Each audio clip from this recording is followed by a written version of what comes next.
For more than 100 years, the Haley Red Family Foundation has proudly supported Auburn University scholarships, investing in students' dreams and brighter futures. For over 25 years, we've also stood beside the Sheriff's Girls Ranch, helping young women find hope and opportunity. The Haley Red Family Foundation, building generations of success.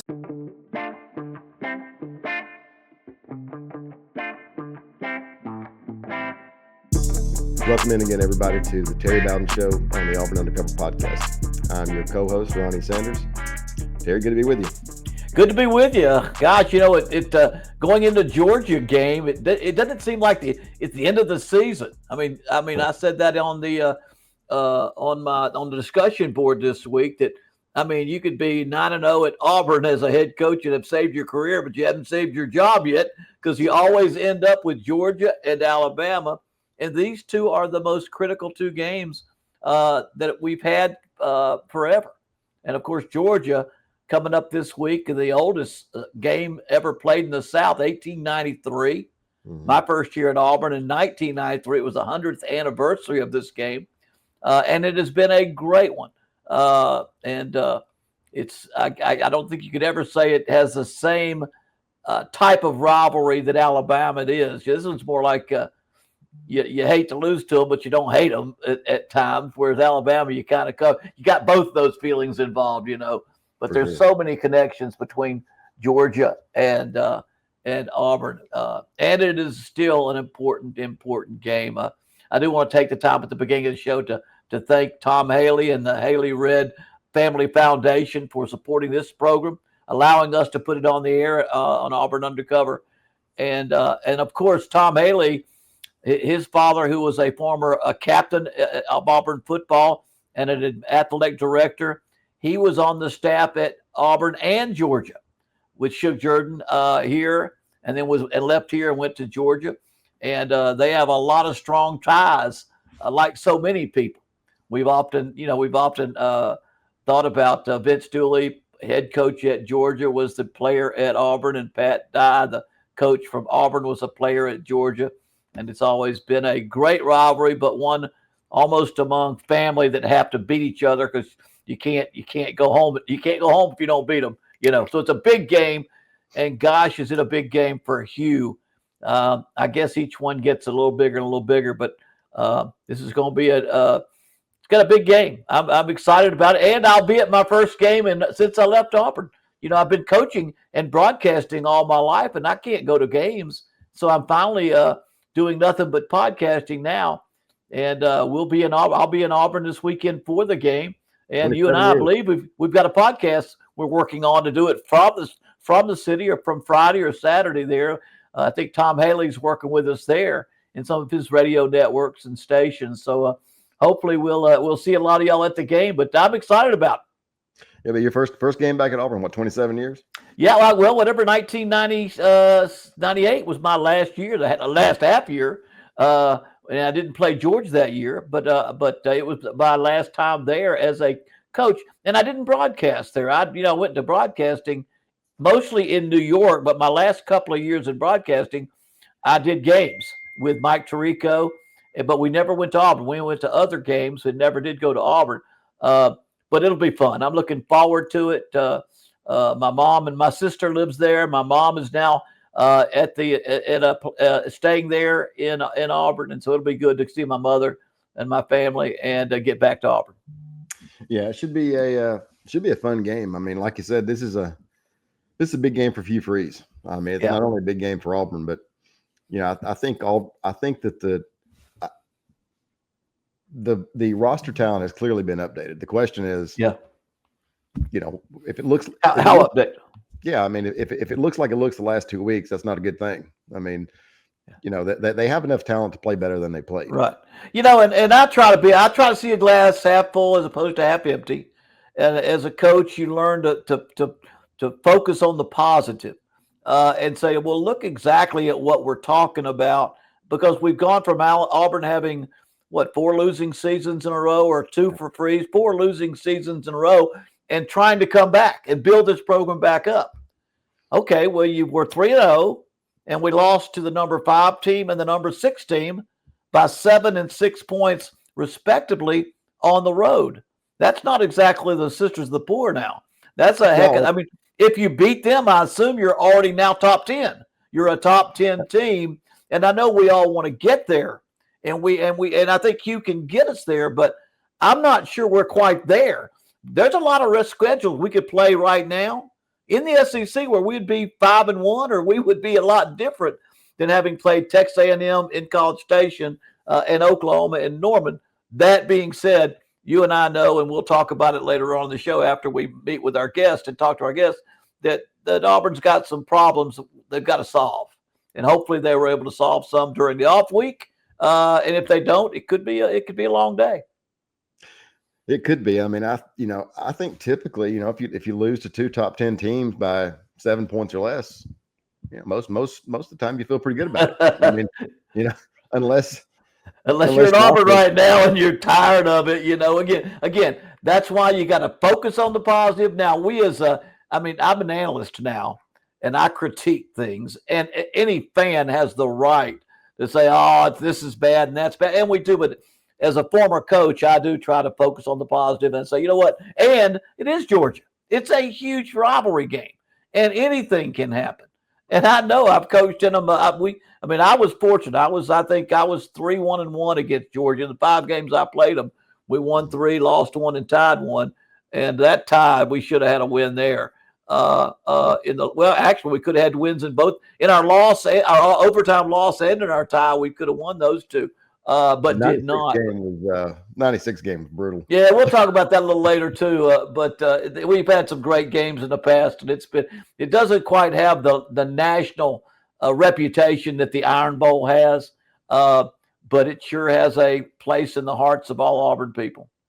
It sure does. We've got a guest that we're bringing in. That welcome to the show. How you doing, guys? Hey, Stan, how's it going, bud?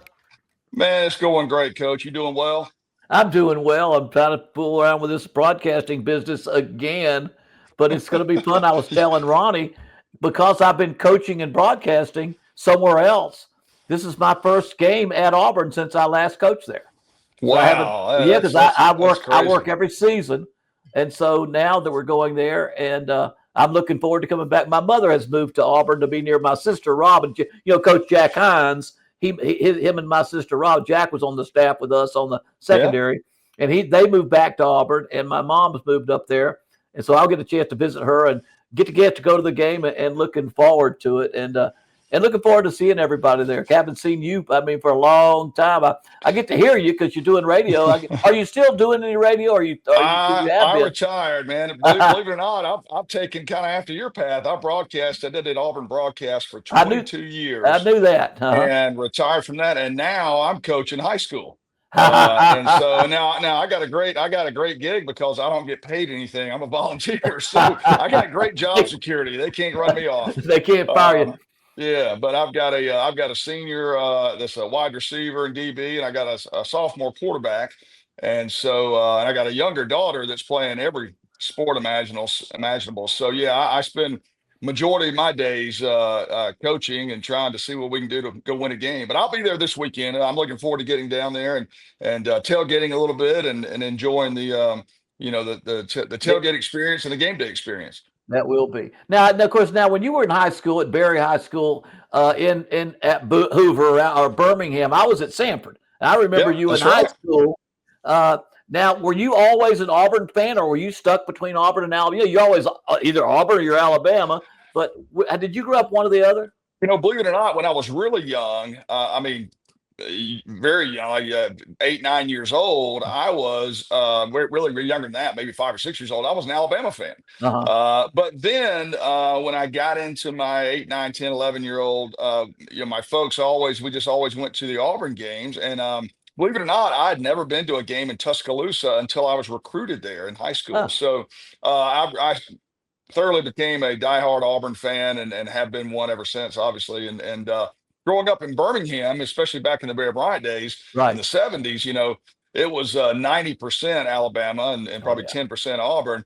And now it's just evened out more. It's still probably a little bit more pro Alabama because Tuscaloosa is 45 minutes away. But it's a little bit more of an evened out fan base. But yeah, I remember those days of going to Legion Field and of course I was on that first team in '89 that brought the game to Auburn. That was historical what Coach Dye did. And then of course in '93 was the second trip there, and we finished off that undefeated season, and what a special season that was. Yeah, in '95 you were already graduated, but I was able to play against Alabama in the final Iron Bowl ever played at Legion Field in '95, and then we brought it back to Auburn every other year and in Tuscaloosa. I never coached in Tuscaloosa because we played that game. Their game was always played in their second home field, as they call it, Right. Legion Field, kind of like you say, there was a lot more of those folks there. But, when I was at Sanford too, and before we get into any Auburn stuff, Jay Barker was also in town. He was at Hewitt Trustful. I don't know if he was younger or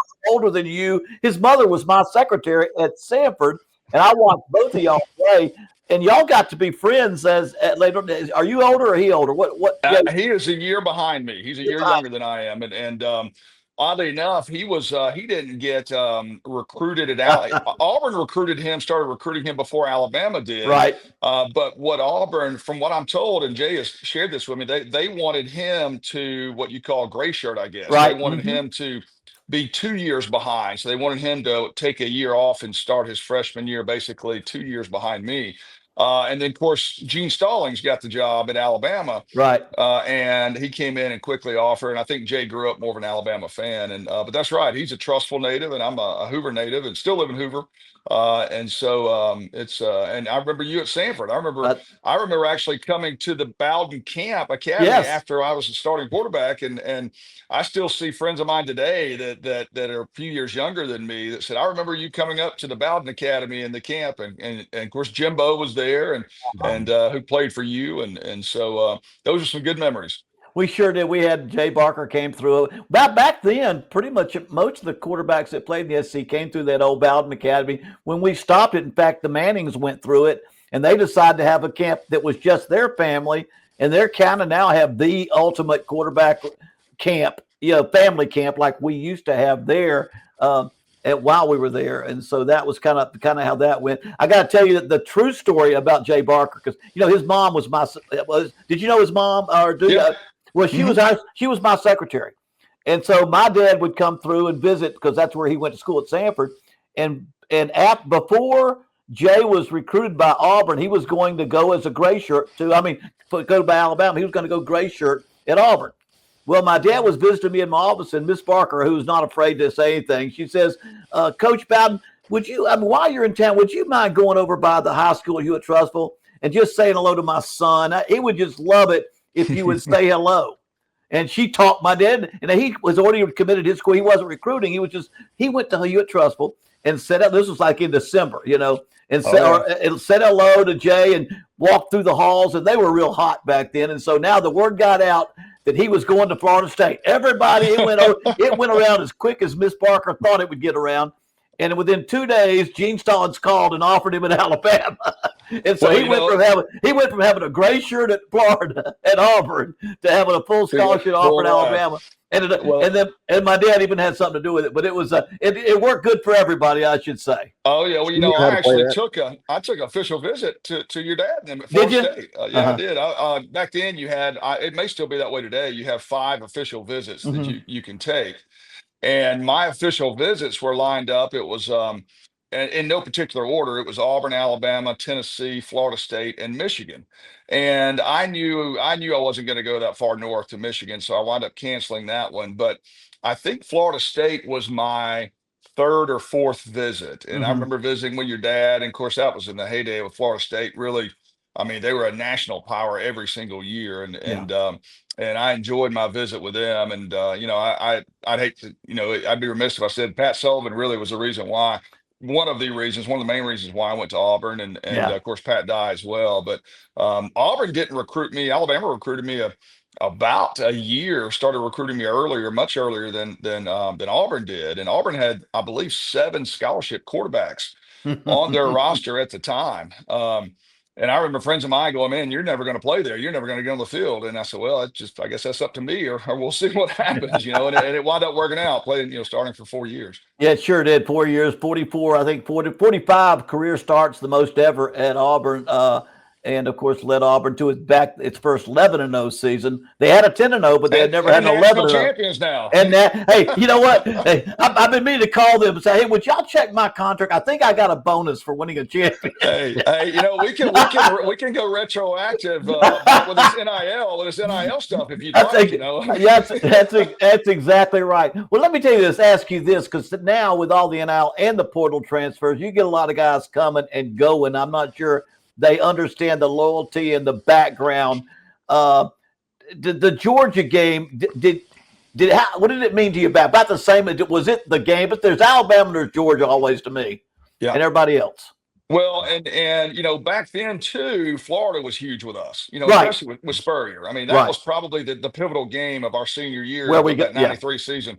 Of that 93 season that really put us over the top, because they were ranked, top 3 or 4 in the nation, and we were just getting on the radar. But yeah, the Georgia game was always, I mean, the Iron Bowl is the Iron Bowl. I mean, that is the pivotal game. That is the game that the Auburn folks want to win. But back then, and this, Auburn's roster was predominantly Alabama and Georgia players. Right. Now we did have the Dillard Five, and we had some players from Florida, but it was typically an Auburn-Georgia roster with about 10 or 12, maybe 14 Florida players. And so the Georgia game was just as big on a lot of those players' minds as the Alabama game, because that's where they were from.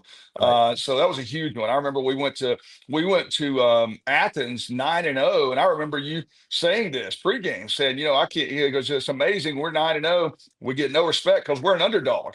And Georgia was barely 500 with Eric Zier as their quarterback, and I believe Hines Ward was on that team as well. Shoot, yeah. But they were a favorite over us, and they were, I think, 5-4, maybe 6-3 at the time. And we took that as a slide. I mean, we did. We were like, man, that's crazy. We're an underdog and we're undefeated. And of course, we went over there and got in a shootout and beat them, 42-28, I believe. Right, exactly. And so, that was a great time. I remember throwing a little fade route to Frank Sanders in the back of the corner of the end zone. That was a heck of a ball player, man. Frank Sanders, he wasn't a 4-5 guy, but I'm gonna tell you what, he played 4-5. Yeah. So he was a really good ball player. Yeah, with Frankie, you just made sure you never overthrew it, because he was going to out jump him, out physical him. He was going to come down with the ball just because the type of athlete he was a quarterback in high school. Yeah, I mean, he sure played was. quarterback, and so he had to learn. He went through a learning curve first couple of years, and then all of a sudden it clicked for him, and he wound up having a heck of an NFL career. Yeah, he was on that Dillard crew. Otis Mounds was kind of the leader of that crew, and Otis ended up coaching for me at 2 different schools. Has been with me a long time, but that was a heck of a group from Dillard High School with James Bostic and Brian Robinson and the cornerback Calvin Jackson and all that crew was an unbelievable group. Let me ask you this, because again I tried to look back when you played in that year. Is there a definitive a moment or a play that you remember? Because everybody remembers that pass that Pat Nix threw after you got hurt. But there's one play that I'll always remember that you and I called, that you ran that season, that was probably my most special play of a play call. I said, man, I was hoping that would work. Do you remember which play that would be to you, or do you have one? Well, I remember, and of course, to me, every game that year, you can go back to the Ole Miss game to start. We thought we were going to get into a shootout. We wound up winning a defensive struggle. That's right. But I think the Florida game, to most of the people that were either in the stadium or listening on the radio, and especially us players, really was that pivotal game that got us over the hump. That's right. I remember, of course, Calvin's pick 6. I mean, that was huge, because we were about to go down 17-0. And then, we have a 14-point swing with that pick 6 pretty much. And then then I think you called a bootleg to me actually around the end to take the lead. Right. The one play in that game, and that's probably the only play that I'll take credit for, because I remember telling you we got an interception. And I said, man, they're primed for the reverse to Frank. Oh, yeah. Because we'd hit that toss sweep a few times. Yep. And I said, let me call this. I'll own it. Let me call it. I got this one. And you said, go ahead. And of course, we did the toss sweep to Frank, and he handled the reverse the toss sweep to JB Bostic. Right. He handed it off to And he Frankie. handed it back to Frank, and Frank walked into the end zone. Of course, he got a taunting flag as he went into the end zone. But we scored, and that really put us, I think, a few scores up, because we knew Florida was going to come right back down and score again. But that, there's so many memorable plays. That LSU game, we go down to Baton Rouge, and we're I think a few touchdown underdog. Yeah. And we beat them pretty bad. And I'll never forget, Pat Sullivan was in the stands for that game, because that was the game that I actually beat his record for his all yardage. And he came from TCU to watch that game, and that meant the world to me. And you were saying Pat Sullivan was in the stands when we played LSU. Yeah, that was so amazing to me for him to be there, and just a special time. Of course, we go down there, and we were a big underdog, and we put it on pretty good. I remember at halftime, it was a half-filled stadium. Yeah, it's funny, because that there are two things I remember. One, you may not know this, but I have a favorite place I want to call that. You wanted it at the right time. Plus 30 going in, because if I run the reverse, I want to get 7. I don't want to get a long run. I won't get 7. And they'll be rushing harder closer to the red zone. Left hash, into the boundary. Flanker can take a shorter split, so it's a quick handoff. And he's got the entire field to run to. So it was like the perfect situation. If I was going to run that Z reverse, that was the perfect time and the perfect place. And boy, that killed him right there. But I want to go back to that LSU, because that's the game that I remember, the play that you ran perfectly. Right before the half, we were up maybe 7 or 10 points, and we were probably about the same place, plus 30 going in, plus 40. Put the formation into the boundary, ran the reverse, but you faked it to Frank. You faked it to Frankie Sanders, and everybody watched him run around the end, and you stood with your back to the line of scrimmage, 1001, 1002, and then you threw to a wide open Thomas Bailey, and that was really the play that pretty much knocked them out of that game, because it was over going into halftime. Yeah, that's a great play call, and that it takes a lot of trust to be able to stand there, basically facing away from the rush, and do that. And I tell you what, I was telling Ryan this the other day. Several things from that season that reminded me of that. The type of plays you did, a lot of you trusted in. I wouldn't call them trick plays, because you practice them, and those are things you hope to work. But they're exotic plays, they're big chunk plays. But the one thing that they still do, and you probably got this from your dad, I'm sure, but the way we practiced back then, it was so efficient, and you were the first coach I'd ever played for that had small 5-minute periods, and it was streamlined. And if there was a mistake made, practice didn't stop, and it wasn't a huge delay. It was, we got it on film, we'll correct it on film, we'll come out and do it better tomorrow. And practices were so efficient. And I watched today, with either Tommy or with Gus and even Hugh and those guys. I mean, they do now those periods like you did. When Coach Dye was there, it could have been a 4-hour practice. I mean, it was going to get done right, and it was a lot of coaching. And not that it was wrong, right? No, it was just the way it used to be done. But but I remember, I'll never forget when we were practicing it. It was a bit of a relief, because we knew if we messed up in practice, well, we were going to go watch it on film and correct it there, as opposed to stopping practice, starting over again, and so forth. So that's the way and that's been 35 years ago, 40 years ago almost. I don't know if you learned that from your dad, or if that's just something you kind of came up with, but it was a very efficient way to practice. Well, there were very few things I came up with. I was a great copier in my day, but I think a lot had to do with it too. Is that they never had a time limit on practice back in Coach Dye's early years. Yeah, and you might be out there 3 or 4 hours, but after I got there, and you had the 20-hour rule, and you might only have an hour and a half you're allowed to be on the field. And I've always said to my coaches, any coach can coach a 3-hour practice, because you just stop and you make them do up downs, or you run it over 7 times. But when you got to do an hour and a half practice, you prepare and you organize. But anyway, that was part of that practice routine. And but it was a good bunch. When I think of the '93 team, and because we're getting back to Georgia a little bit, but before we get to Georgia, I think about the characters. There's always characters on a team, and there were several players that I can't ever forget, that weren't necessarily the very best players, but they were the ones that had unique personalities. There was something.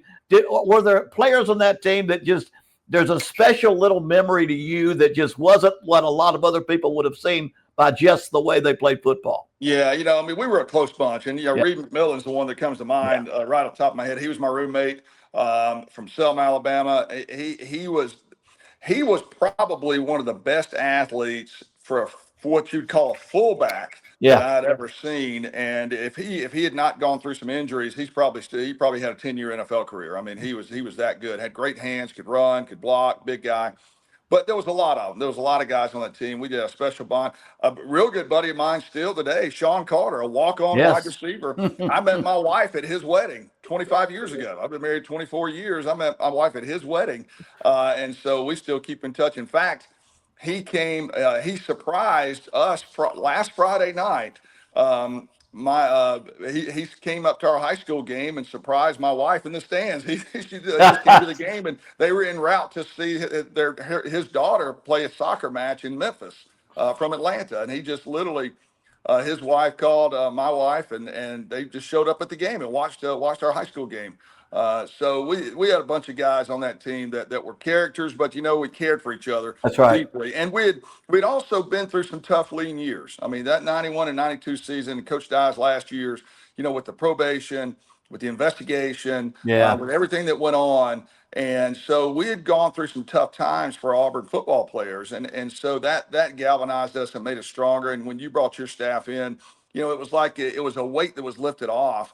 And we all loved Coach Dye, and we all wanted him to be a part of the program. And you did a great job of transitioning and allowing him to have access and come in, and he felt like he was part of that team. Yeah, it was a tough way for him to go, and it was a little bit. It was tough on Auburn people, and for him to go back out in the middle of the field after the undefeated season, to come out and raise his arm in the middle of the field after the season, and then speak to the team after the. I remember that cigar. I'd never smoked a cigar, but he brought. I think half the team was smoking cigars after that game against Alabama. And people don't realize. I think Coach Dye was only like 51 or so when 52. I think 52 years old. Yeah, I'm 54 now, so I'm like, man.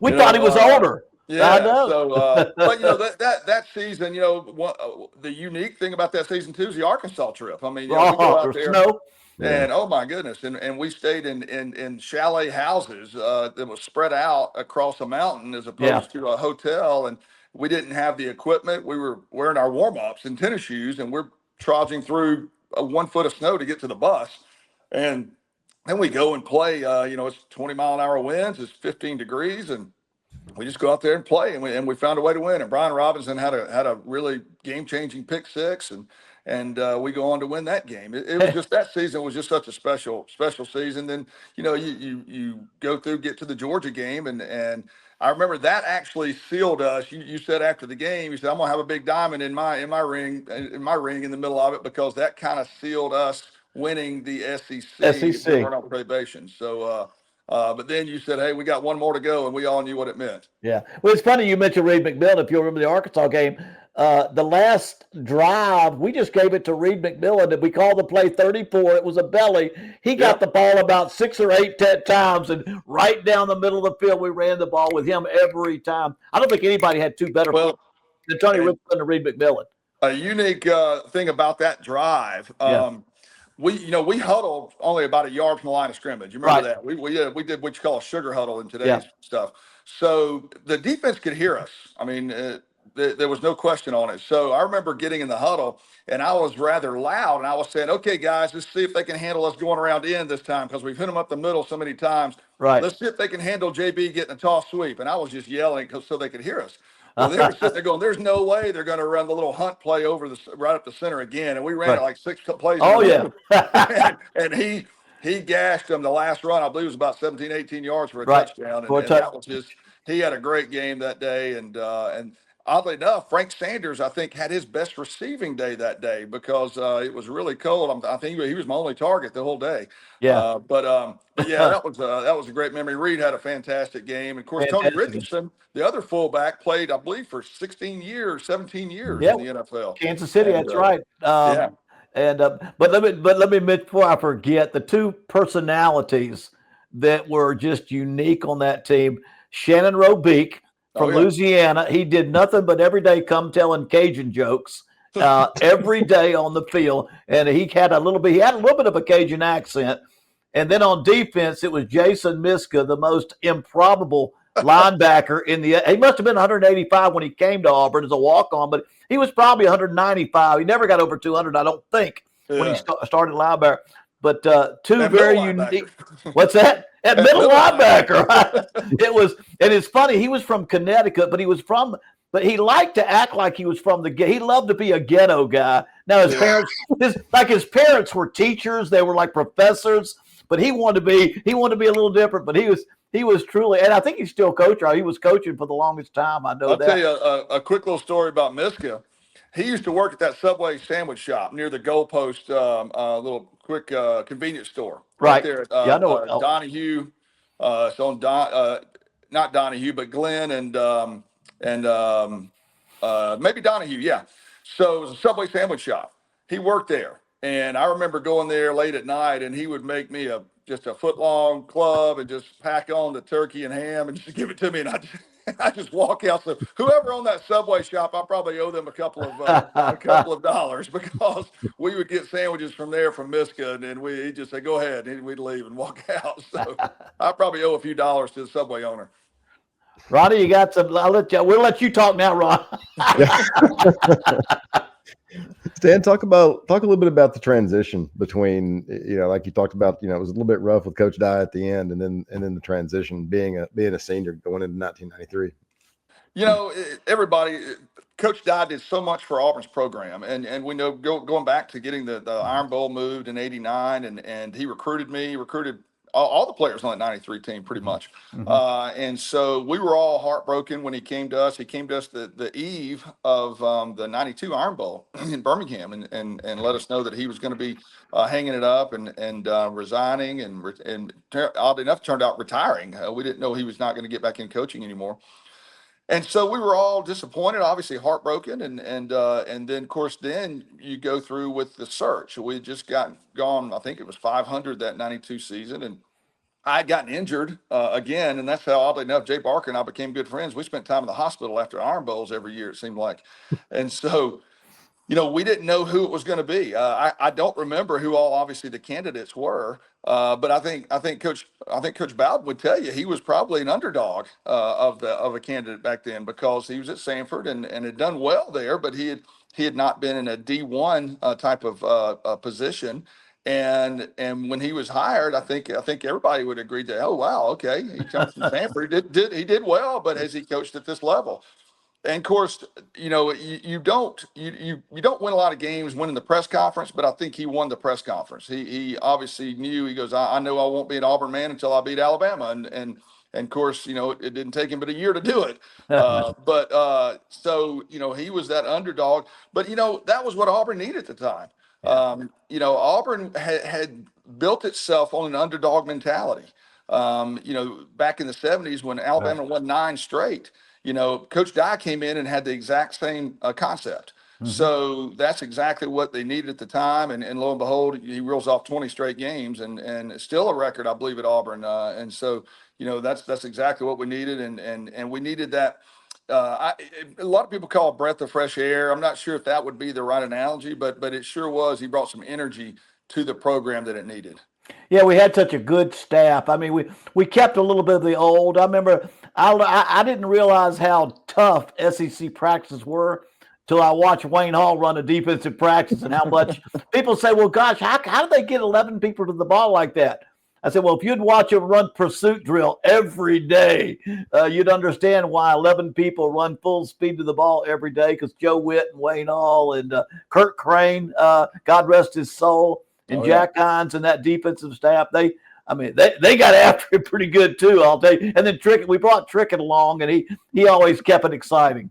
I saw Rick Trickett a couple of weeks ago. I went to the Jacksonville State game. Yeah. And he's the offensive line coach at Jacksonville State. Oh, yeah. I want to say he's 76, 77 years old. Yeah. And he's still offensive line coach. His son Clint is the offensive coordinator up there. But I got to visit with Rick for a little bit, and hey man, you're talking about characters now. I mean, He's a character. No, they broke the mold on that one. And then we had some GAs back then. You had graduated, I think, when Chuck Kelly was a GA with me. That's what his first GA job was. And he was a teammate of mine. He was a teammate of yours.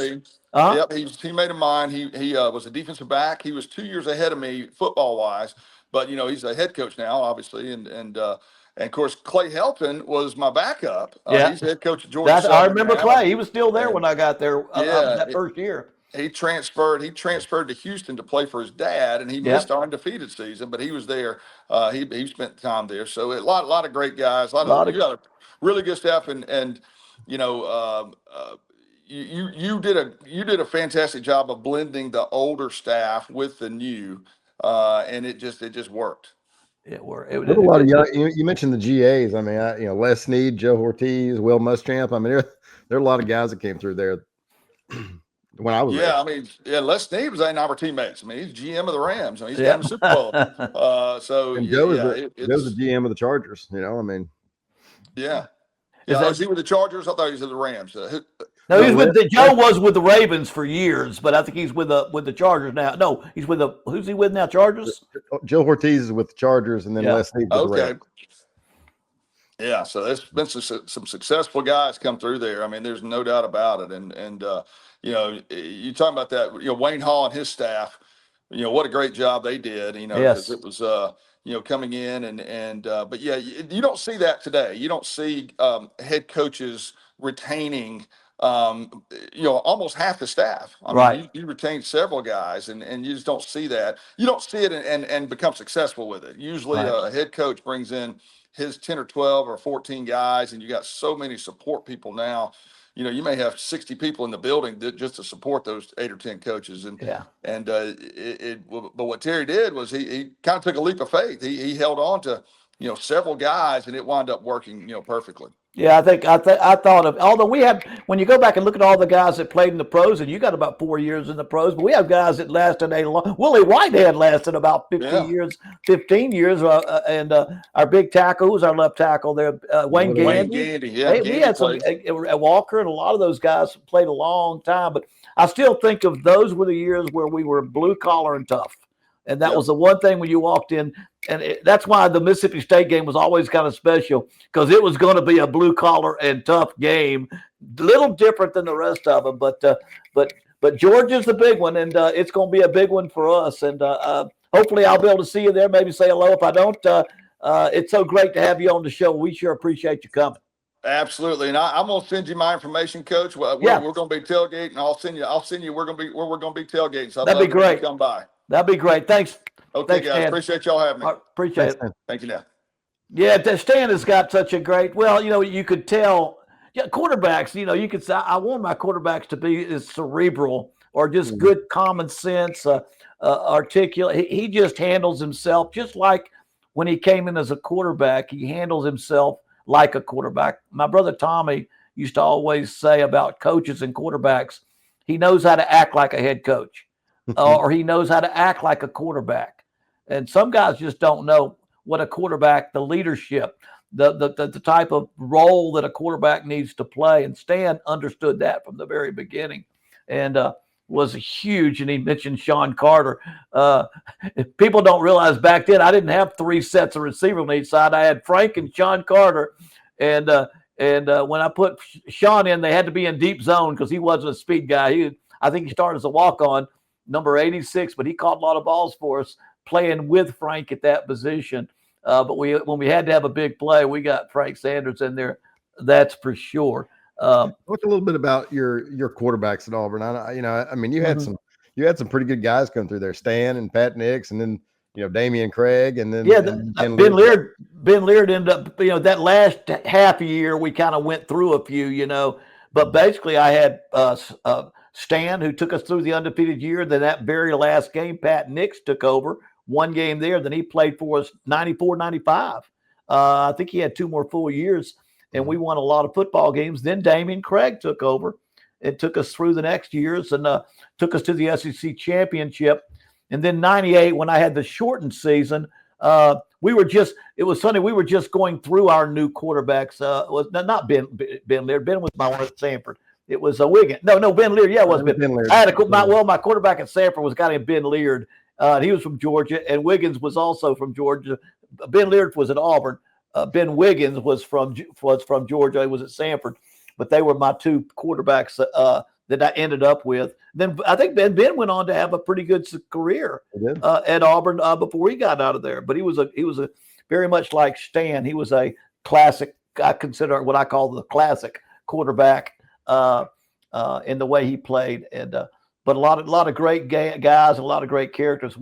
What's interesting, because this is a big game. We'll get down to what's going on now and maybe talk about what's got to happen or what can happen. But I didn't even think about it. But the last time I was at a Georgia-Auburn game, I was coaching on the sideline, and you know who was playing on defense was Kirby Smart. Right. He was a defensive back in that 4 overtime game that we lost to them. He made 5 tackles in that game. And Mike Bobo, who's the offensive coordinator, was the quarterback who had gotten benched for another one, and then they put him back in. Mm-hmm. And the last time I was at a Georgia game, we're going to hope we have – you talking about bad luck? We're playing Georgia. It was the first of the year there ever was an overtime. 96. So 96. Was it 96? Yeah, 96. Was it 96 or 97? It was 96 to Charles Dorsey. That's right. It was Charles. Yeah, it was the 96. It was the first year they ever had overtime. Mm-hmm. And dadgummit, we were beating them 28-7 at about half. And then they came back slowly. Then they had 17 seconds on the clock and no timeouts on our 30-yard line, second down, and they threw it into the end zone, and the clock and it's incomplete. But the clock, he got sacked. Remember that they had like 19 seconds left, and all the receivers ran to the end zone because it was only the last, and he got sacked, and so now they have no timeouts. Game's over, and we've won the game. Mm-hmm. And but Charles Dorsey, our defensive tackle, was so excited as the ball rolled. The quarterback tried to shuffle it out of his hands as he was getting tackled, and so he shuffled it out there, and Charles Dorsey grabbed it and ran off the field shaking that football because we won. You know, the game's over. By the time their receivers got back from the goal line, it was going to be over anyway.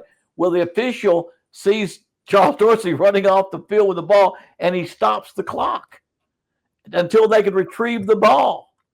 And then when he put the ball down, it gave their receivers time to get back. It gave their quarterback time to down the ball, and he downed it with one. I don't think you can even do that with 1 second anymore. He downed the ball with 1 second left to stop the clock with 1 second left.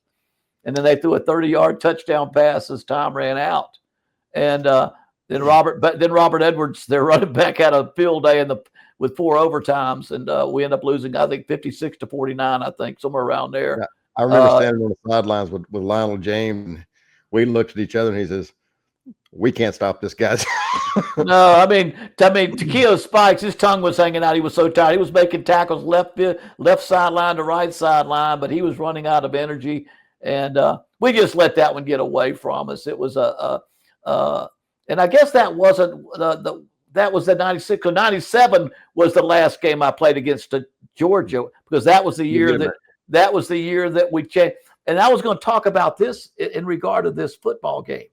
And maybe that's a good segue, because one of the questions we've got coming into this game, like we said, if we're going to think positive, we lost to 2 top 10 teams, and we've lost to 2 teams on the road, and we lost to both of them by touchdown or less. And be honest with you, Oklahoma, I think most people even that are not for either team would say Auburn got taken. Well, got that was stolen. But regardless, we've lost 2 games and the defense has played great, but the offense is struggling, and they've got to find some answers to the offense. But if they just can you find answers on that offense? The penalties, the sacks, the penalties, the sacks, and the lack of running game. And then that leads to a lack of third down percentage. It goes together. Run the ball. And let's try to run the ball. I was reading one of our maybe it was Phil. I think I was reading Phil Marshall's article where Wayne Hall had said, "You don't win. Third down's not. It's first down. Defensively, if you want to win third down, win first down, Because what Wayne Hall meant by that was if they can hold people to 1 or 2 yards, now it's 2nd and 8, and most likely you're going to get a lot of 3rd and longs. And that's why I've always said that the smart offensive coach, as well as the smart defense coach, says, it isn't 3rd down you got to win, it's 1st down you got to win. Because if you want to run it, you better get 4 yards. If you're going to pass it, you better get 4 yards or more. And now you've got a manageable 2nd down and 3rd down. But when you don't run the ball well enough and you're getting 2.0 yardage or less, then you're now the defense is in control. And so 1st down becomes the most important down. So I think when it comes to Auburn looking at their 3rd downs, that's probably a 1st and 2nd down problem. Whether a penalty puts them back, not rushing for any yardage puts them back, and we've had an inordinate number of tackles for loss. And that usually goes to a missed assignment to a lot of ways. When you have somebody in the backfield making a tackle for a loss, you've got a missed assignment or something like that. But the reason I want to say, and I didn't mention this in the discussion board post that I made yesterday, but if you just look around the country this past week, 2 things I saw that were encouraging for Auburn in the off week. Florida found an offense. They didn't have an offense. They couldn't move the ball. And all of a sudden they got hot. And Texas couldn't stop them until they got ahead. And they beat Texas 29-21.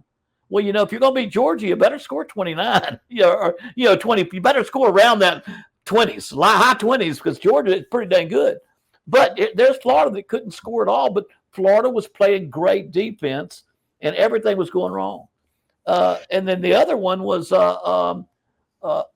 UCLA. UCLA's 0-4, and they can't get a 1st down. And they had an off week. And they put together and had some different play callers. But I'm saying, and then all of a sudden they score 30-something or 40-something points, and they beat Penn State, who has a great Penn State let Oregon beat them twice. A little bit. Oh yeah, they didn't come back off that. But the point was and the reason they did because they assumed that UCLA would be terrible. Mm-hmm. But I guess the point I was trying to make was that whatever something happened that they got wide open, or they said, let's let it go. Let's go out and let our hair down. Well, they fired the head coach and they fired the offensive coordinator. Well, exactly. I knew that. But I'm saying, so the point was, and they hired Rick Newhouse. Rick and I are good friends. His son got to call plays. I thought they dragged him off they took him off on their shoulders off the field. That usually means the players would like him to be the head coach. For sure. That's usually what happens when the players take him off the field. He looked like a young kid. He's a young coach. He's a young guy. The young guy did a good job there. But that's usually the sign that the players say, hey, we like this guy. But the point I'm trying to make is you sit down. I don't know that Auburn needs to make drastic corrections or changes. But an off week, you can do that. And the reason I know that was because in 1997, I was about to ask you about. We were 97. We were 6-1, I think. And it might have been 7-1, and we played Mississippi State. And this is how people don't know how things go. But when you're coaching and you're looking down the road, how you're going to win these games, who do we end up with? Georgia and Alabama. And Alabama. And we're not running the ball very well that year. We're not a very good running team. And so we're going into Mississippi State, and then we have an off week, and then Georgia and Alabama. And I say, you know what? We're gonna make sure Georgia is positive we can't run. And I took a chance. I said, we're gonna throw it every down. I said, Damian, get ready. You're gonna win the Heisman because we're gonna throw that football, and we're gonna throw that football. Well, we would have beaten Mississippi State, but we got inside the 25 times and turned the ball over. Inside the 20 going in, whether it be a fumble or interception or just do something dumb, and we get beat by Mississippi State now, and that's our second loss. And the Boo Birds are starting that game, because now you're 7-2, I believe, about right there, and you hadn't played Georgia or Alabama yet.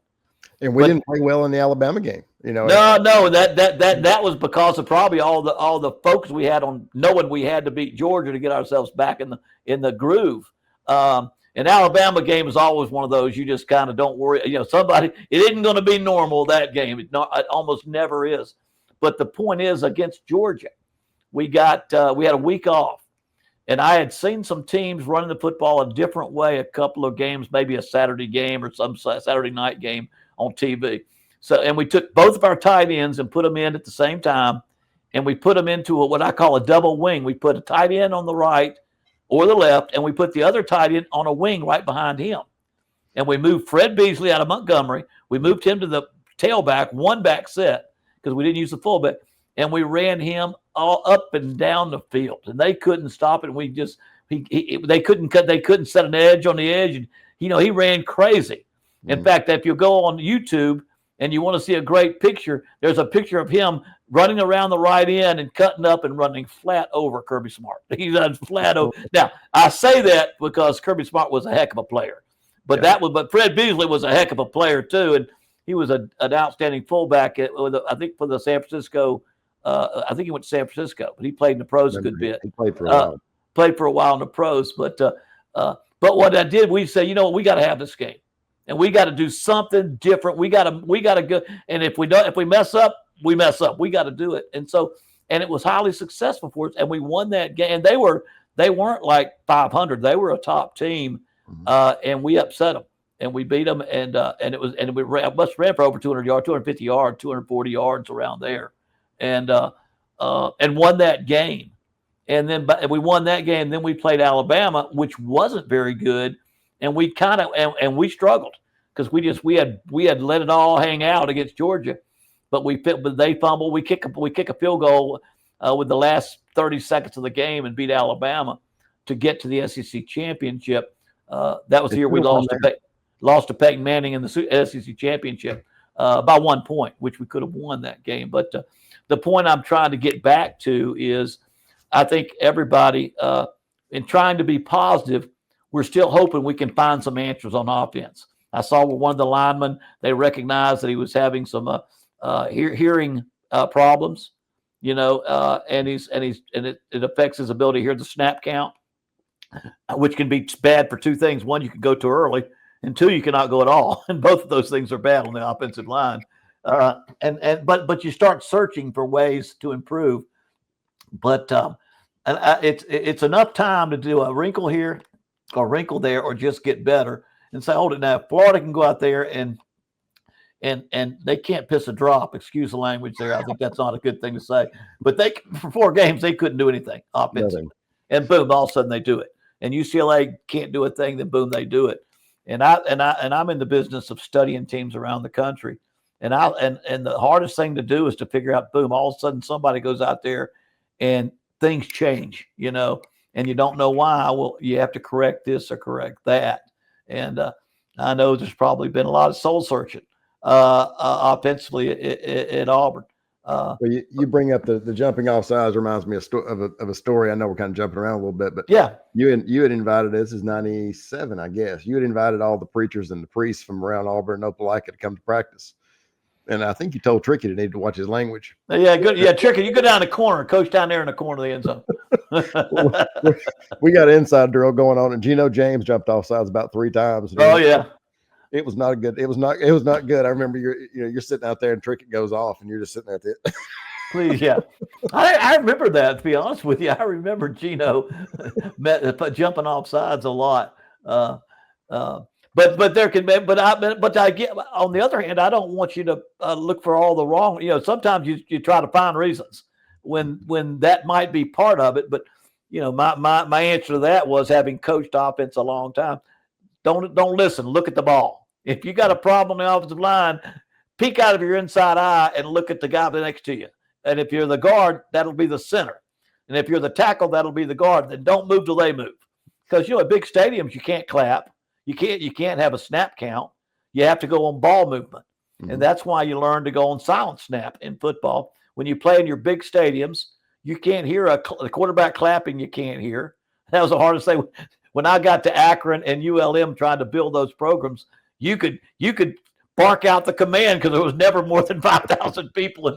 You could always hear the snap count. But when you play in the SEC, it's almost like silent snap all the time. And you have to teach your linemen. In fact, as most coaches will tell you, in offensive line coaches, that if you can't hear, if it's a 10,000, and how many stadiums in the SEC have 100,000 people? Texas A&M does, Tennessee does, Texas Alabama does, and then the ones that aren't there in their high 80s or 90s. And so we pretty much, if we're touching, the guard wants to touch the knee of the center, or the tackle wants to touch the knee while he's in his stance. His inside arm would be touching the knee so he could feel the body. And then when that guy moved, you moved. And that way, everybody was on side. Everybody went off almost exactly the same. If you couldn't do a snap count, even when I got to Auburn, we did something different than I had ever done.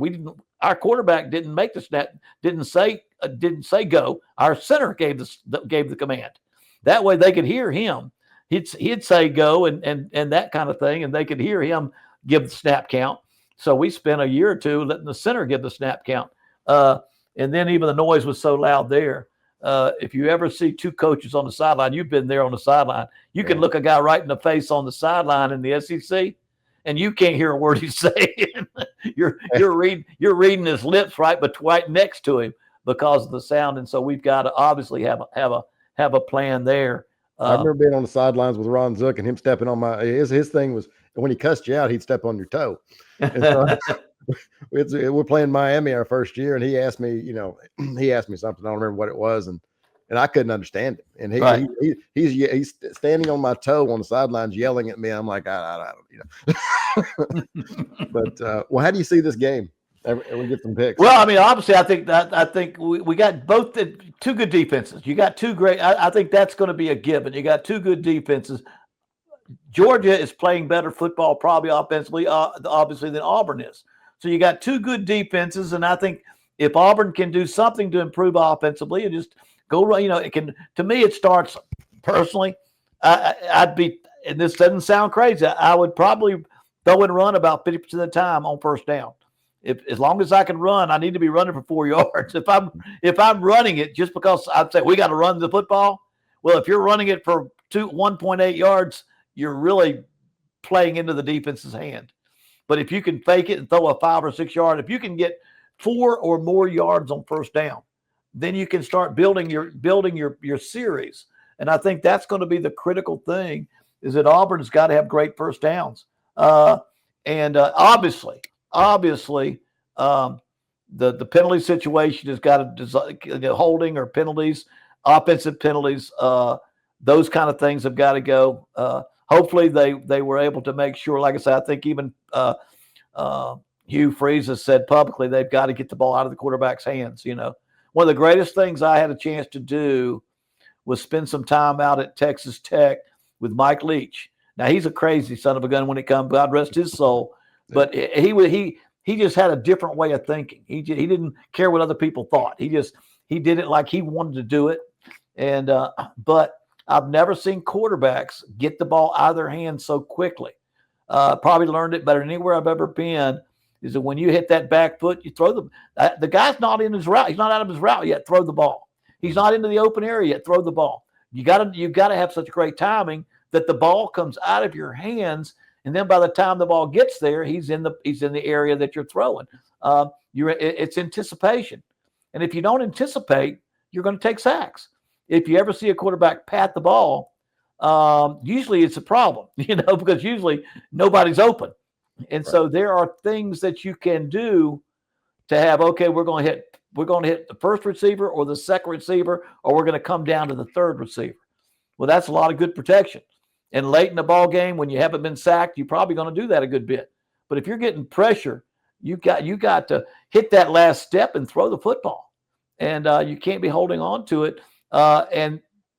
You can either do one, you can either throw it or you can run it right up the middle and make sure you get past the line of scrimmage, at least to keep from playing behind the chains. So I really think that's one of those things that you look at, that you don't have to go out there and change your offense completely, and change things. But I think you've got to find some things to put your players in a position to be successful. And I think it's very important that Auburn does a great job on first down. If you're up in the stands and you're watching the game, you already know what the likelihood of a third and long is going to be. Why even guess? You already know that most of the things that can happen on third and long are not good. You're either going to incomplete, interception, or punt. That's about it. And you might get a good play every now and then, and you need to be as good as that as possible.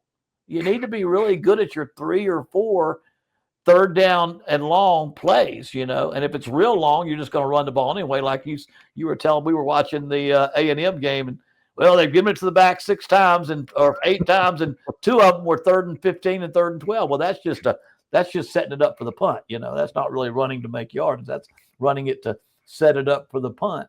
And so I think all those things are critical. The great thing again is that we have played outstanding defense, and if we do that, we've got a chance to be in the ball game, any ball game, and if the offense can come along and play like they're capable of playing. We've got too many good receivers, and running backs pretty good. And the line before the season, the reputation was that we would have 7 guys that might one day we play it on Sundays, and so we've got to find what we can do and do well. And the thing that jumps out at me is, Jordan-Hare Stadium's worth probably at least a touchdown in a night game, especially in the rivalry. Oh, I was going to say, the bettors would probably say 3.5 maybe, but you're right. It's worth it. I figured I'm going to get a 7 point something out of that, because that's what's the spot's 3.5, isn't it? I think it's around about 3.5. So that's like a toss up to me, when it's 3.5, I say that means that anybody can win, and all that stuff. But Jordan-Hare at night, and again, it's been a long time since I've been there, but that was always a special place at night. It's probably as wild as it was then. It may be even wilder now. I can't imagine. I'm looking forward to that. I guarantee it. I don't know. After living in Louisiana and not so much watching LSU play, but watching how prepared the tailgaters get for that game with all the liquor and stuff. There's a reason they are rowdy in that stadium at LSU. It's that what they do all afternoon waiting for that night game. That's right. Who do you have in this game? I haven't really picked I haven't really picked a winner in this game. As an analyst, and you say 3.5, I think to me I'm a positive. And again, it's hard for me to be on this show without being an Auburn fan and saying, if Auburn will just make some improvement on offense, we'll win this game. We've got a home field. We've got Georgia. They've come off a big win, and we kind of got our backs to the wall, and we've had a week off. And so if we'll just do some things offensively and don't fall behind, we can win this game. And the fans will be a part of it because of the excitement and the atmosphere of the game. So it'll be a touchdown or less, but I've got Auburn. Even I anywhere between 1 and 5 points. I don't know that I'd go as much as a 7, but it's going to be a down to the wire ball game that Auburn can win this game. But it's going to take, and that's why I'm so big on run the football and don't forget your explosive plays, because the more important. This is something my father taught me when I was young. When you're playing a really good defense, and Georgia's got a pretty good defense, dang it. Driving the ball 12 plays and scoring doesn't happen very often. 50, because you get a penalty, you get a tackle for a loss. But if you can take one guy and mismatch him with a guy that he can beat and hit him on a vertical play or an explosive play, that means one guy's got to beat one guy. And that's 7 points that you might not get trying to drive at 12 plays. Now, you want to drive the ball down the field. But another reason you want to be successful on first down, because the more 2nd and 4s you have, or the 2nd and 3s, the more deep balls you can throw without losing your first downs. Because a 3rd and 3, 3rd and 2, 3rd and 1, even 3rd and 4, those aren't as hard to get.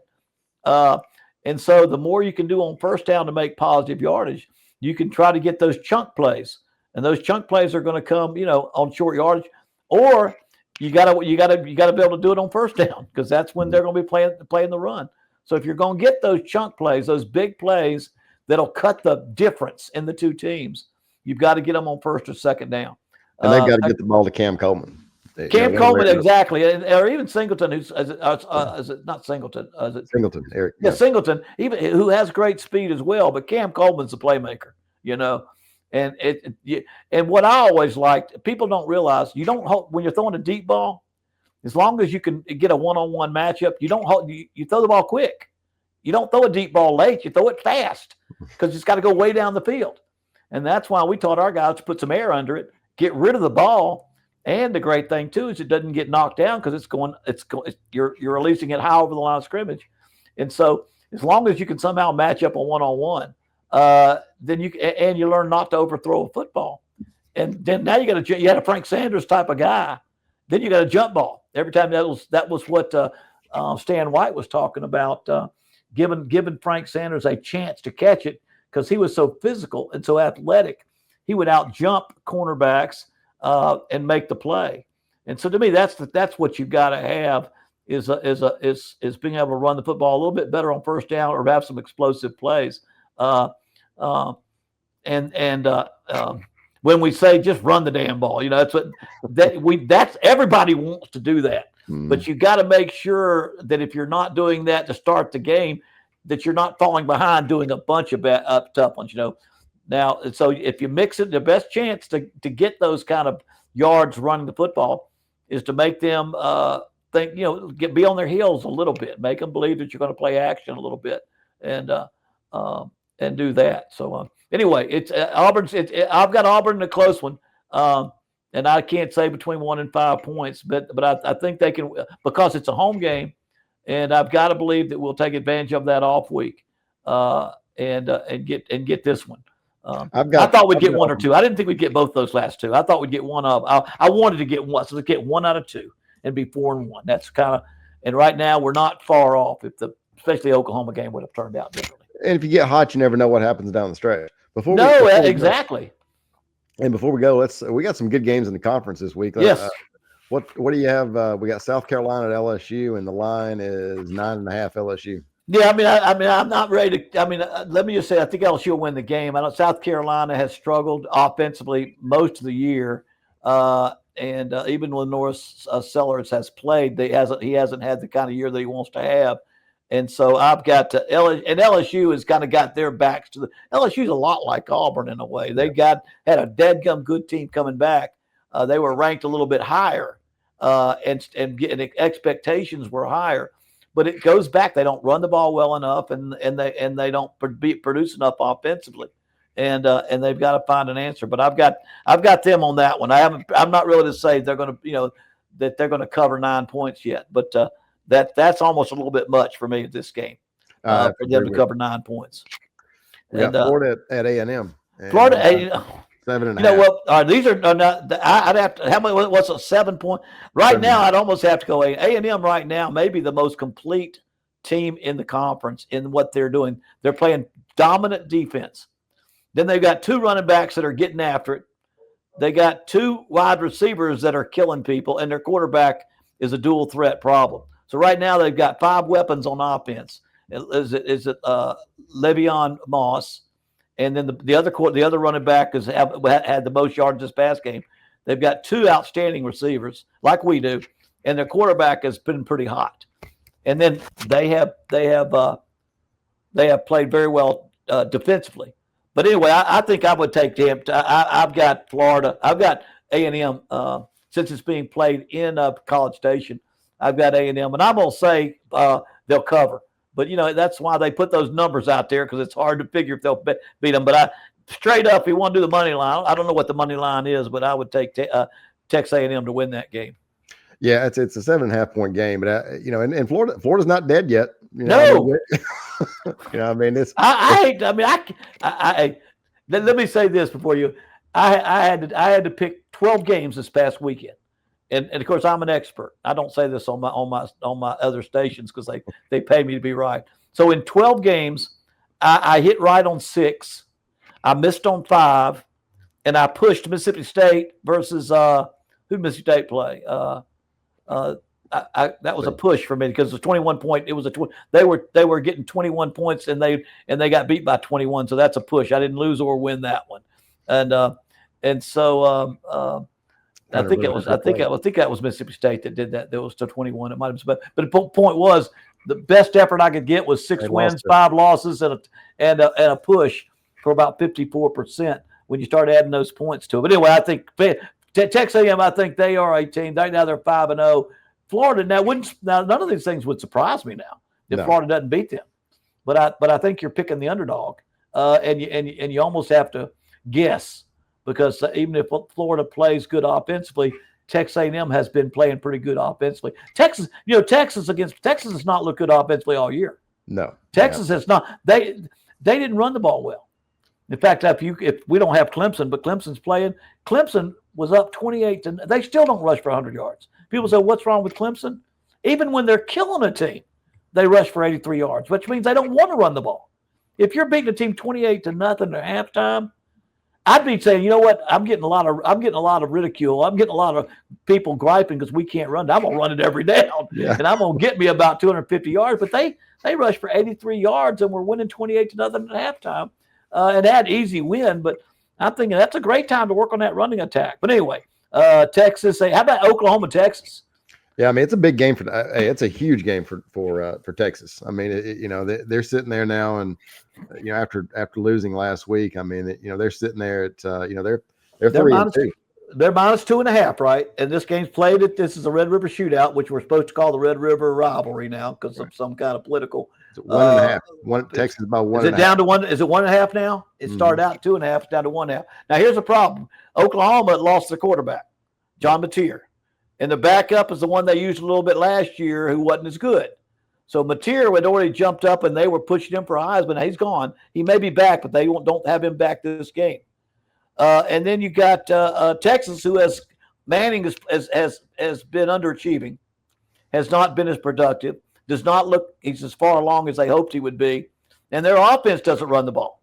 They did not have 100 yards against Florida. So now they have a problem too. So you got Oklahoma with a quarterback issue, which could be a factor.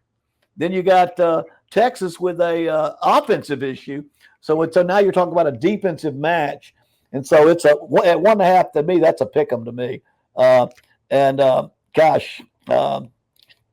go Texas. I think they respond to that terrible game. I don't know. I just don't think they respond. And I think Oklahoma beat Kent State 44 to nothing last week. Kent State was my rival at Akron. Our stadiums were 11 miles apart. If Akron wasn't the worst team in the country, it was because Kent State was. That's how bad that rivalry was. You won that game to determine who did not have the worst team in the country. Now we won. We went to bowl games when I was there. We got it up, but I think Akron's now back down there with Kent. But Kent State can't do much of anything against anybody. So getting 44 points last week against Kent State with the backup quarterback did not really represent anything. It was like Florida State beat Kent State 66 to nothing or 63 to nothing, then got beat by Virginia. But I'm going to say Texas just plays better and wins it. But that's a toss up, and both teams somebody's got to do better on offense. Who else they got? Arkansas, Tennessee. That's unfortunately now that's a 13-point. I got Tennessee on that. I think Arkansas now they've got rid of their coach, and I think there's a lot of difficulty there. And I think Tennessee 13.5 to 2 touchdowns. I think Tennessee's 2 touchdowns better than Arkansas. Petrino, I'm sure will have some. I'm sure Bobby Petrino will have some wrinkles and yeah. He'll have some things. But he's been offensive coordinator, and Pittman didn't tell him what to run. I'm pretty sure he ran what he wanted to run. I can't imagine Petrino listening to anybody, to be honest with you. No. But you're right. But now he's in that position where he's not really going to have somebody over him that can say it. But it'll be interesting. It's like Virginia Tech when they won 2 straight games after they fired their coach. They won 2 straight games, then they settled down and got beat this past weekend against Wake Forest. I believe it was Virginia Tech did. Alabama, Mizzou. Yeah. Alabama, Mizzou is a -3 for Alabama. Mizzou is people. I'm an old SEC guy. I've yet to feel comfortable thinking Mizzou's in the SEC. It's hard to think of them as an SEC team. When I got there, we had just brought Arkansas in. We didn't have Texas or Oklahoma or Missouri. I'm still getting used to Arkansas and South Carolina. I'm not. Well, we played those guys, so I kind of got used to them as we went. But I'll say this: I have now watched Mizzou a lot. We play them later on. They're good football. They're well coached. They're really well coached. They've got good football players. They have made a commitment to having a good NIL program. And there's a lot of good players in the St. Louis area. There's a lot of good. They've got some good local players. They got a good nucleus of players in that city area. but they made a good commitment too. And they brought in the quarterback from Pibula from Penn State, who was having a pretty good time there. He got hurt, and I think they went with the next guy that they've had there. But I still would take Alabama. I think Alabama now is they're playing more like an Alabama of old now, and they just were a little bit better. They were a little more aggressive when they in their last game against Vanderbilt. For any of y'all that watched the Vanderbilt game, the quarterback at Vanderbilt is really good. Now, he had 3 turnovers, and 2 of them led to touchdowns. He alone gave up 14 points, but with turnovers. And I want to say in the red zone, because they both led to touchdowns. So when the one guy that's got to win it for you is the guy that's turning the ball over, you're in trouble. But I will say this: the things that he did, it was kind of like, to me, he against Alabama was kind of like Tommy Castellanos versus Miami. He was scrambling around good and running good, but the defense was closing faster. They were recognizing things a lot more. And so I've kind of got Alabama still athletically winning that game by 3. And I might want to bring back to the Florida State doesn't play Florida State. That's not big. They play Pitt. But don't you – and I'll say this about a Gus Meyer offense. Y'all had him there at Florida State. We had him back before. And I wasn't watching Auburn quite as much back then. But Miami definitely had a week off, and they figured out his offense a little bit. Yes. They were ready. They were sitting waiting for all the trick misdirection plays, for all the trick plays. And when the quarterback would scramble, they closed a lot faster than the teams they had been playing. And that's kind of what happens when people in a conference begin to figure out what your trick plays are, what your misdirection is, what the book is on this guy or that guy. And so that's the way. To me, that's what happened to Alabama and Vanderbilt. Alabama had better people, and they had prepared very, very well for that quarterback. But he's good. Alabama, I think the question for Alabama is, I mean, there were times last year where they looked terrific, and then there were times where inconsistency. And I've got Missouri in this game, but I think it'd be a close game. But I mean, it wouldn't. Obviously, it wouldn't shock me if Alabama wins. But I'm not drinking the Kool-Aid yet. I'm not sold. Yeah. Well, the problem with being an unbiased analyst, which I try to be on most of my other stations, is that you tend to want Alabama to lose, you want Auburn to win, and you let that get into your mindset. And so you got to be careful that you just either you don't call that game, you don't give a line, you don't tell what you think it's really going to happen, or you just say I don't want to pick that one, or that one I'm not sure about. But I've watched Mizzou and I watched Alabama, and I think this is something we all have to expect in college football. NIL and portal transfer has changed everything. There are no gimmies anymore. I mean, unless you go down to G5 and play a Kent State or a Texas A&M, East Texas A&M, or somebody that's not even involved in the portals or NILs because they don't have the money or the destination. Once you get NILs, and then now all of a sudden the Virginias get pretty dang good, and all of a sudden the Texas Techs can play with anybody because they put in as much money as you can possibly put into it. I've always said if you want to win, get you one billionaire booster, then let him pick one of 10 coaches, and you'll be fine. There you go. You just got to get that billionaire booster and get and go find whoever Alabama wants or Miami wants or Oregon wants, and go just give more money because that'll get them. And then Alabama's been doing that for years, right? Well, yeah, that's without NIL. Well, what I'm saying is money talks, and the day of NIL, that's the reality. Is Auburn and I would say it's about Auburn or anybody. If you can offer more money, you're going to get that player most of the time. And if you're not having a great year, then offer more money. Eventually, but anyway, that's kind of just generally speaking. That what happens is you can't hardly go into any game out there and say this team's definitely going to win or this team's definitely going to lose, especially when you say they're definitely going to win by 17 or they're definitely going to win by 6. It's a tough business now. They're making it a lot harder because every team, face it, in the past, even at Auburn, I could probably pick 4 teams that if we go out there and play pretty solid, we're just going to win. That's 25 years ago. And some of those were in the SEC. Yeah. But nowadays with the NIL and the portal transfer, your backup is somebody else's starter. Your backup is now somebody else's starter, and you're sitting there saying, "Gosh, I wish I'd have played him a little bit more as a backup. I might not have lost him." And so, but anyway, that's that. Anybody else in the cut? Ole Miss plays Washington State. That's a 33-point. I mean, that's just a matter of not forgetting to show up because that's 33, and you're going to get that one. South Carolina. Around the country, other than that, there's a couple of big time games. Indiana and Oregon is a big game because they're both undefeated, and it's a 7.5 for Oregon. And I'm not quite ready to drink the Indiana Kool-Aid yet. But, I'm not either. But my problem is Kurt Cignetti. His dad was my dad's offensive coordinator at West Virginia. Then his dad was my head coach after my dad left, and his dad was a genius offensive guy. And nobody ever heard of him because he left West Virginia and went to IUP, Indiana University. Then Kurt, I knew Kurt since he was about 5, and Kurt is about as smart as his dad. And he's about as cocky as Steve Spurrier. And so I'm not ready to jump to drink the Kool-Aid yet, but because Oregon's pretty dang good, because Oregon does believe that if you pay more money, you get more players. They have said that, and they have proved it to be true. And they've proven it. That's right. Well, and if you look at the Heisman odds right now,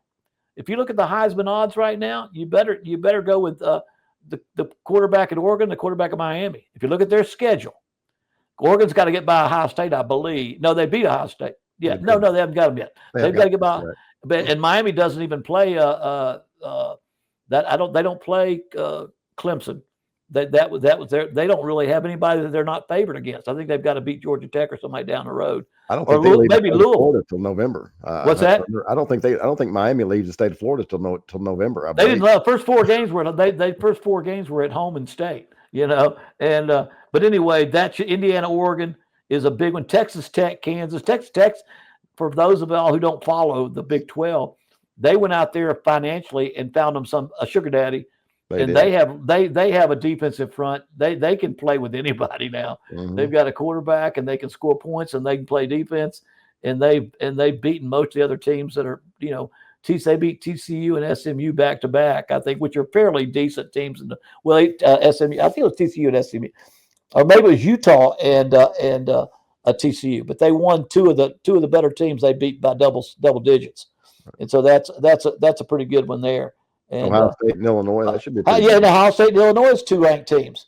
Illinois got pounded by Indiana 63-10. They came back and beat Southern Cal on a last-second field goal, and now they're playing Ohio State. But that's and Ohio State's 14.5, and that'll be interesting. That'll be an interesting football game because Illinois, their quarterback Luke Altmaier he generally has a pretty good game. He plays good football, and he's a pretty dang good quarterback. And so he's one of the better ones that nobody hears much about. And so that's a good one there. So that's a 14.5. I guess Tuesday I'm not quite ready to pick the line yet. Give me. Hopefully we'll be down in Auburn this weekend, and we'll have some ideas about a little bit more of the idea of who's going to win some of these games. But we sure got some good ones this week. We do. I'm looking forward to seeing you next couple of days. Be fun. Looking forward to getting to Auburn and get after those dogs. Sounds good. We'll see you in a couple of days. All right. Take care now.